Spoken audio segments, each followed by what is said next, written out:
You guys ready to roll? And we'll go up tempo, okay, bro? Let's do this. Let's roll. Is RC excited for up tempo? That's what I want to know. Barry, you ready for another Crystal Ball Award? Because we're going to give you another one because you called it on our show back in October, 7 weeks ago. 7 weeks ago, guys. This is why you got to listen to Barry, why you got to watch the RE Source, because we are so lucky to have him on, do a deep dive, and he called it. If you miss it, it looked a little something like this. So when's the good news happen? And to answer your question a long way, because we have to understand it, it should begin when we get the October readings for sure.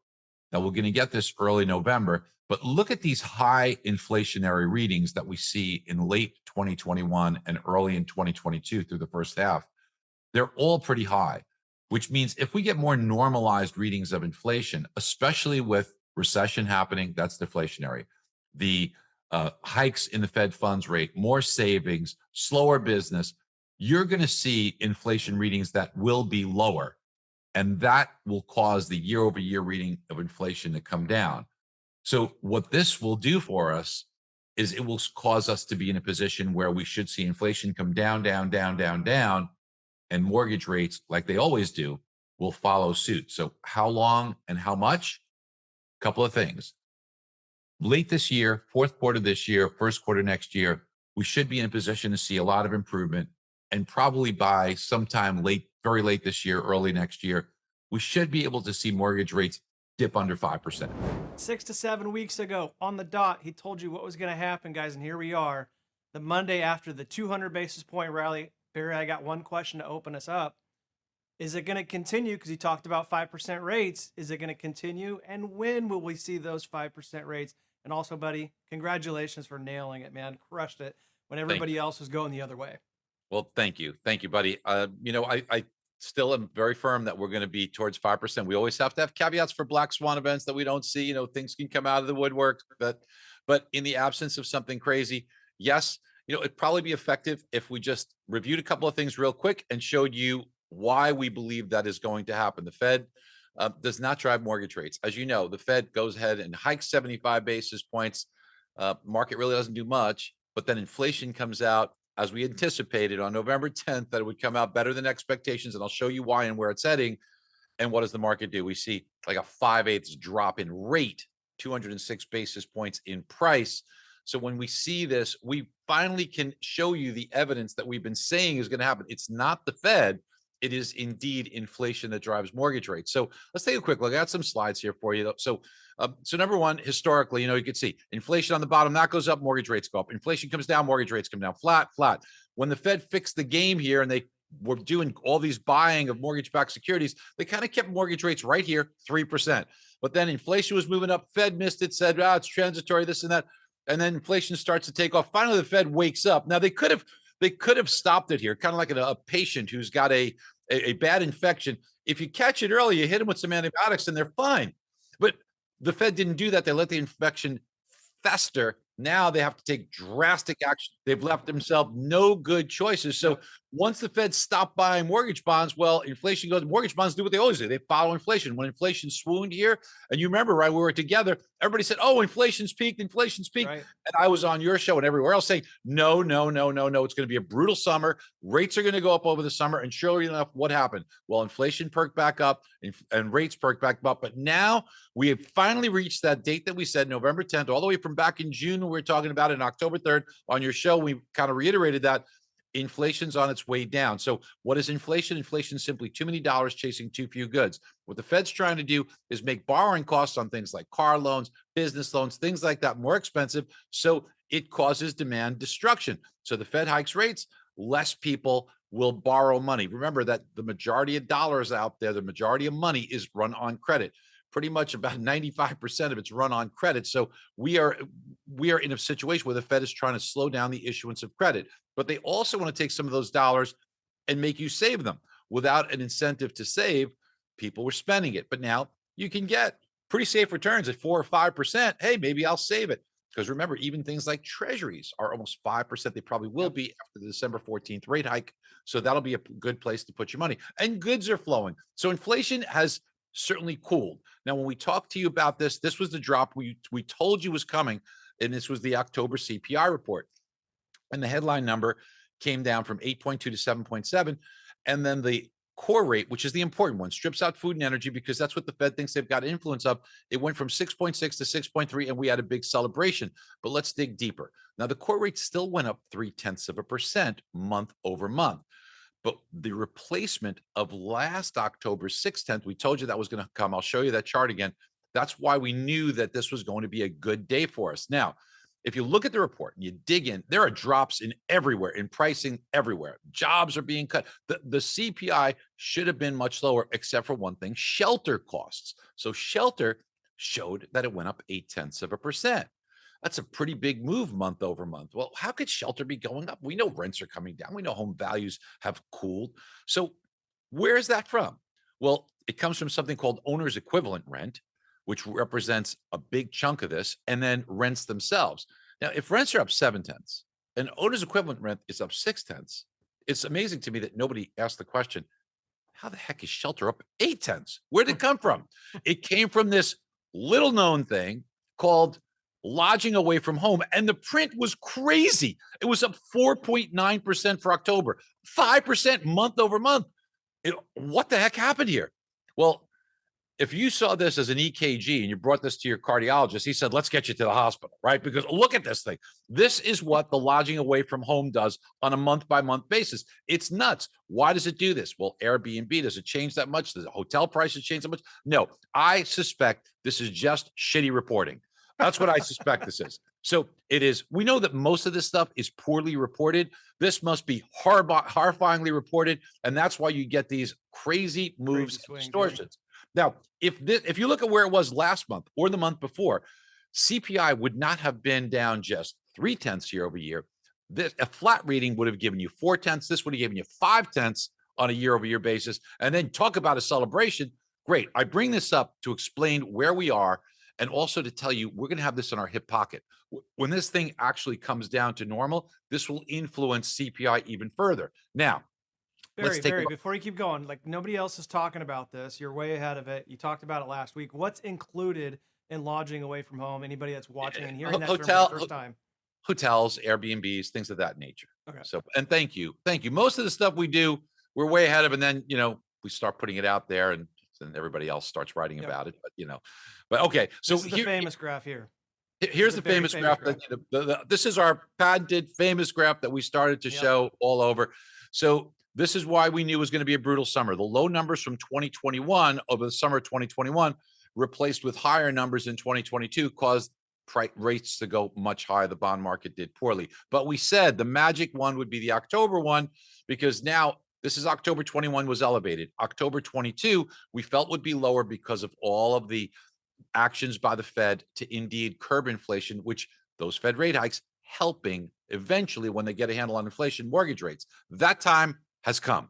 Now, when we take a look at this, you can see that the future numbers that will be replaced from 2021 and into 2022 are for the most part elevated, which is why we said that we should approach 5% mortgage rates. I'm going to give you a breakdown as to why we are going to approach 5% mortgage rates, especially by Q2. It might be a little early in Q1, but I think we get there certainly by Q2, because look at these elevated numbers. They're going to all be replaced with lower numbers. And we know the relationship between inflation and mortgage rates. Now, look, 39%, if you want to be exact, it's 39.3% of core CPI, not of CPI, of core CPI. So many people make a mistake. They throw out numbers that they just parrot. They say 40% of CPI.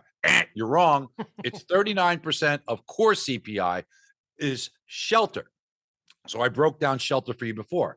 It's rents. It's owner's equivalent rent. What's owner's equivalent rent? They don't have a way to measure home prices. So they call homeowners and they say, what would you rent your house for? Now, Ryan, I don't even know what the heck I'd rent my house. Seriously. For. Okay? So not exact science. And I do this. So yeah, talk about a non-exact science. Okay. But it's the best they have. Okay. And here's the thing is that if you look at real life, we're here. You can see it's come down. Yep. A de-escalation. But if you look at the way the Fed views this in CPI, the way it lags is it incorporates all of this. It doesn't do real time.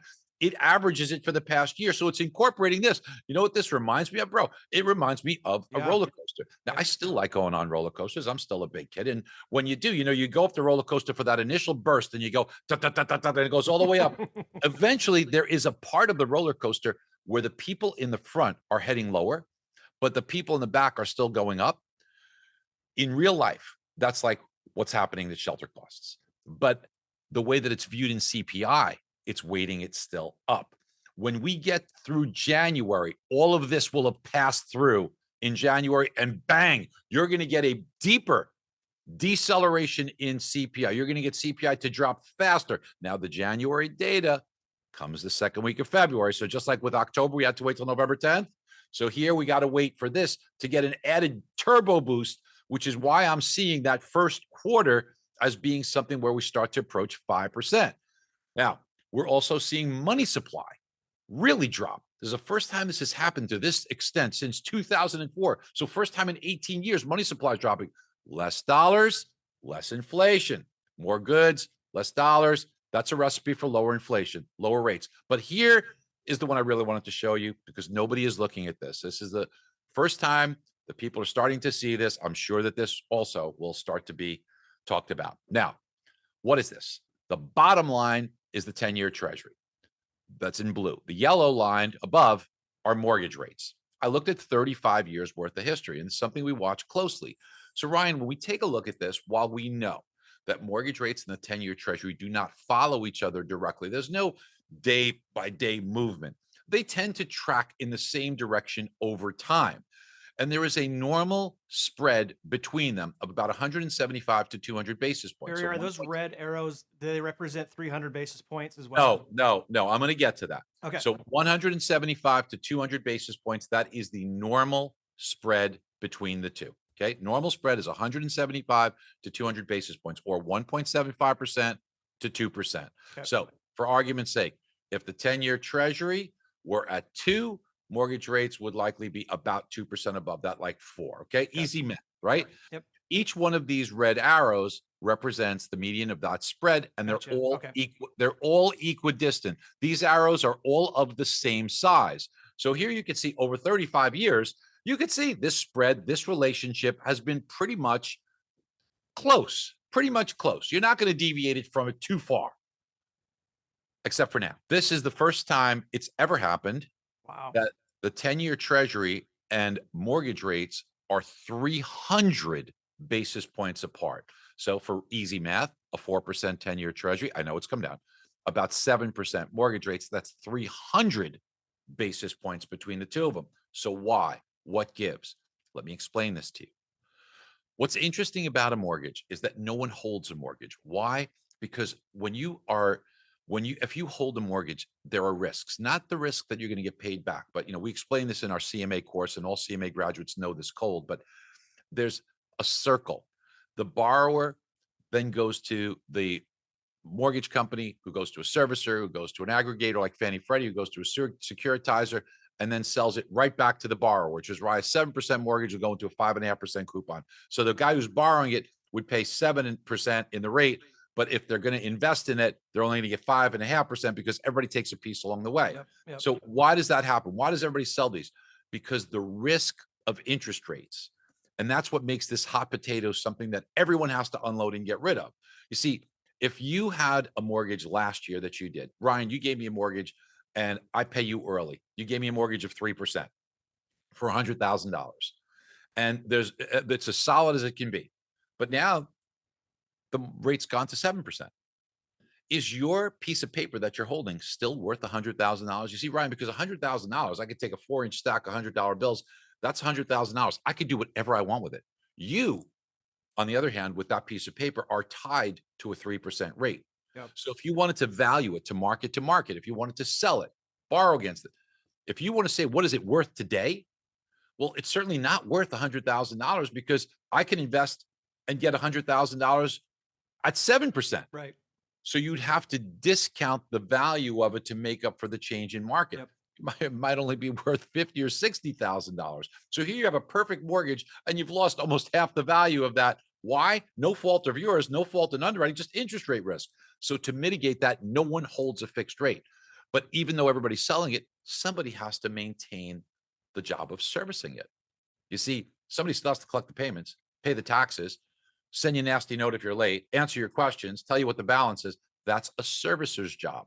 And they get compensated for that. Now, from a servicer's perspective, all the servicer wants is to keep getting that revenue stream as long as possible.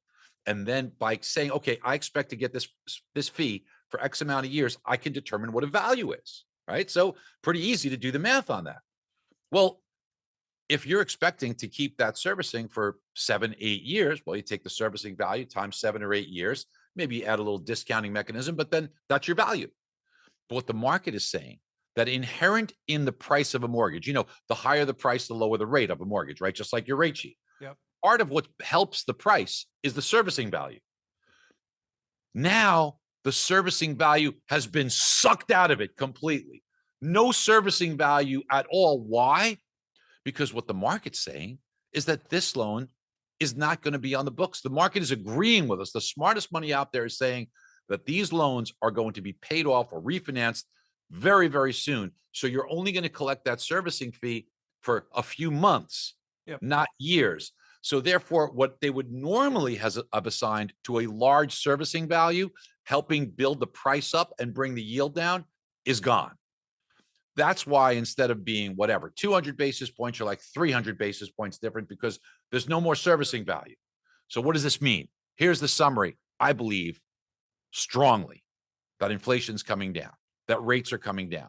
And as you can see by our call and the market reaction, you get 26 basis point benefit in one day on Thursday. That might be too much of a jump, and we maybe get some vacillation. The trend will now be lower.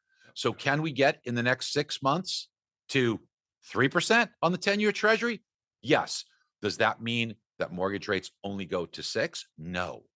Mortgage rates come down faster because as the 10-year comes down, mortgage rates start to come down faster. And look, a 6% mortgage has more servicing value than a 7. A 5 has more servicing value than a 6. So as the 10-year comes down, mortgage rates come down maybe 1.5 times that. So what I want you to take a look at here is history. If you believe like I do, the 10 years headed towards 3, and I even think it's going to be lower, but let's say 3, not that far off from where we are. Well, then what happens historically? 3% mortgage rates? Oh, around a 5%. I'm sorry, 3% 10-year, pardon me, around a 5% mortgage rate. Around a 3% 10-year, even less than a 5% mortgage rate. Around a 3% 10-year, around a 5% mortgage rate. Team, the evidence is pretty clear here. We will resume normal spreads when servicing values come back to the market. And servicing values come back to the market when mortgage rates get to a level, when the 10-year Treasury gets to a level more reflective of current inflation. It's that simple. Now, this presents a great opportunity in housing. And I want to show you that, but I just want to set this up for you, okay? In housing right now, people are missing it. The media, who's always been wrong, and all they want to do is just get ratings. And you've got a lot of people out there that are, making a lot of noise. They've been wrong a lot in the past, but they're out there making noise about how bad the housing market is. Housing market's not bad. Yeah, it's coming in a little bit after enormous gains. But here's why the housing market is poised to do well. You've got still very low inventory. You're not getting the household formations now because people are in hibernation with 7% rates. What do you think happens when rates go to 5?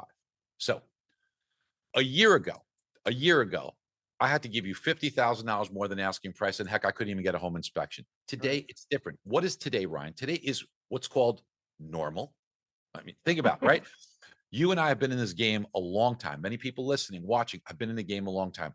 Take out the last 2 years. When somebody had their price of their home for 400,000, you usually came in a little bit underneath it, didn't you? Yep. That's Yep. what we always did. And you negotiated. So here's the perfect opportunity. Right now, if someone has their home that they're willing to negotiate a little bit, and pretty much everybody is, take advantage of that today. Even something modest like a 2% reduction, most people would say, okay, $400,000, a 2% reduction is $8,000. Great. Now, instead of spending 400, I'm spending 8,000 less or 392,000. Great. Yay. But it's up to you to show them that they can make a much better decision mathematically. You see, that's not the best decision. You could parlay that savings into much more. You see, if you take that and use it for either a permanent buy down or a temporary buy down, it will create greater savings than just the price break, much greater savings. And I want to show you mathematically, because no one's ever created anything like this. So we created something like this, how you can do it. Originators, realtors, listen in. I'm seeing a lot of bad information on this on social right now, and Barry's about to show you how to do it perfectly. So here's a $500,000 purchase price with a 20% Yep. down or 80 LTV. So last year, I had to go over. Today, normal negotiation, just 2% on a $500,000 purchase price. It's $10,000. So permanent buy down, that $10,000. Remember, it's an 80 LTV. So that means a $400,000 mortgage on a $500,000 purchase. I know I'm going a little fast here, but trust me, these numbers are correct. If you took the same $10,000 instead of a price break, you use that as a permanent buy down. Now that's $10,000 equals 2.5 points. That'll get you at least a 1% reduction in rate. So you got that. Or better yet, take a 2-1 buy down. That'll cost you 9,300. So you get the other 677 towards your closing costs, because the seller doesn't care. They're giving Nope. you 10,000 bucks. They don't care one way or the other. Right. So Yep. you take and do whatever you want with. So I'm taking my $10,000 this way. Now, that 7% no rate in year one, my payment is $500 a month less. So get this. I get the home of my dreams today. I get it at a discount today. And then wait a second. Now, I've got the rate I wanted today. And next year, if you've listened to everything we said, rates are coming down next year. You get your 5% rate next year and you refinance. But wait a minute. Wait a minute. You didn't use all your buy down. So you get a refund of the unused portion of your buy down cost. And guess what that pays for? That pays for your refinance. And now we're in a 5% market in a low inventory environment with all these hibernating purchasers. When they come into the market, what do you think happens to the value of your home? It can only go up from there. So buy it now. See, that's the thing about opportunities. People don't see them So good. until it's late, until it's over. That's why everybody's late to the party. This is the definition of ground floor. It's looking beyond the headlights. It's seeing the future before it becomes obvious. Let's look 3 steps down the chessboard. Let's be smarter than everybody else. Let's guide our clients in the right way for them. And here's our tool that does this. It is so freaking awesome, because nobody ever does this, where you could see in a timeline. You can do any time frame you want. But I want to make this quick with you. It's so easy to use in the MBS highway tool. This shows you mathematically, that 2-1 buy down is your best choice for the first year and a half. Then you got like a year and a half where the price break would actually be better, but this is a small sliver. Yep. And then if you don't believe rates are coming down, if you don't believe them, then anytime after this, the permanent buy down is your best choice forever for the remaining, 27 and a half years. The price break is better. So for the first year and a half, it's the 2-1 buy down, and you use the 2-1 buy down because it gives you the lower price to enjoy. And then on top of it, you will refinance, and essentially refinance for free because you get the refund. This is your best choice, clearly. If you agree with me, the rates are coming down based on all the evidence we showed. If you don't agree, and you listen to some of these people say mortgage rates are going to 10%, well, then the permanent buy down is your best choice, except for a tiny sliver in time in between that you'd have to live in that house for some time between 1.5 and 2.5 years. And that's the only time that this would be a better choice for you. So clearly, do not choose the price break. Use the 2-1 buy down or the permanent buy down. And this solves another problem, people, because here's the thing. You may be looking at your rate sheet and say, man, I don't like my 0-point quote. I wish I could get my customer to pay points. And customers have either been adverse to paying points, or they don't have the money to pay points. If only they could pay points, then you can get them a much better rate, a much better deal for them. This shows you how you could do it, because sellers are going to pay for it. They don't have to pay for it. And we've shown them mathematically why it's better for them, Ryan. This is a perfect time. Look, this is the time we got to raise our game. I know it's a tough period for a lot of people, but this is the time now. You've got to show off that you're better than your competition. This is your chance to show yourself off as a true advisor instead of a salesperson who just takes orders. There's a big difference here. And this is the opportunity you've been waiting for, to show people the light, to give them the chance to buy this home today, make money tomorrow, and they will all come back to you and say, my goodness, thank you so much for showing me the light, allowing me to make money, get it at the right time. This is the time. This is the blueprint, Barry. You just gave the originators and realtors the blueprint to thrive right now, not 6 months from now. Guys, if you wait, and if your content suggests to wait, Barry just hit it. Like, you're going to be right back where we were a year ago, where you're fighting other buyers as rates come down. Barry just showed how to win right now. And the refund is really, like, I love that too. It's like you just insulated your buyer, your owner, from all the drama that's happening right now, because they get to win with the rate right now. I don't know how you look at the math that you just showed us and believe that rates are going, higher. I just don't see how somebody believes that. But like you said, if you do go to the permanent, I just think that you take that 2-1 buy down, you insulate from all the drama. Exactly what you said. You got 5 now, and then you'll have 5 in a year and a half, whenever that. God, that was beautiful, Barry. I love it. That's the playbook right now given to you guys. I'm hoping you guys. It's Monday after the 200 basis point swing. Barry just hit why rates are going to 5. I don't know how you disagree with his math. Gave you the blueprint. By the way, not in a straight line, right? Okay. I mean, we course. give back a little bit here. We're going to vacillate back and forth. Okay. But the trend is, if you look at it today, great. We made some strides. Look at it a month from now, it'll be a little bit lower. Look at it a month after that, it'll be a little bit lower. Look at it a month after that, it'll be a little bit lower. Slowly but surely, in stages, we will get there, and eventually we'll land near around 5. Maybe it's a little bit over, maybe it's a little bit under. I think we're definitely headed there. What's your famous analogy? It's always on an escalator. Rates go up on an escalator, rates go down on an escalator. It's never a straight line. So, man, that was amazing. I wasn't really sure. I called you over the weekend. I'm like, hey, man, lots of change since Thursday. What do you want to unpack? And you're like, Hills, I got this, bud. And you did. You did, man. It was all you today. Well, thanks. Love you and RC. All the good work you do for everybody, and all you guys listening. Listen, do not you dare get discouraged, because things are going to get better. Promise. Oh, they already are, man. I love it. Do not get discouraged, guys. Share this. If you're in the trenches right now, this is the news that you needed. This is the playbook that you needed. Share it with your originator friends. Go create content. Best compliment is take what we create and make it your own. We don't have egos. Take this and repurpose it and brand it yourself. Barry and I would be like, hey, great. You don't even have to. Well, I would appreciate a mention. You can tell them. But most of the other people out there in the media, we know who they are. They copy it. They don't give a mention. So please give us a mention. Leverage the content though. Make it your own to help you go get more deals. Give Barry a thumbs up. Give the RE Source a thumbs up. Barry, I appreciate you, man. Once again, thanks, perfect timing. You called it, and I think Thanks, you're right again. And I think that we're going to be playing a lot of micro content, just like we did today, in a month, 2 months, 3 months down the road, to show again why you got to follow MBS Highway and the RE Source. Appreciate you, brother. Thank you, man. See you guys next week.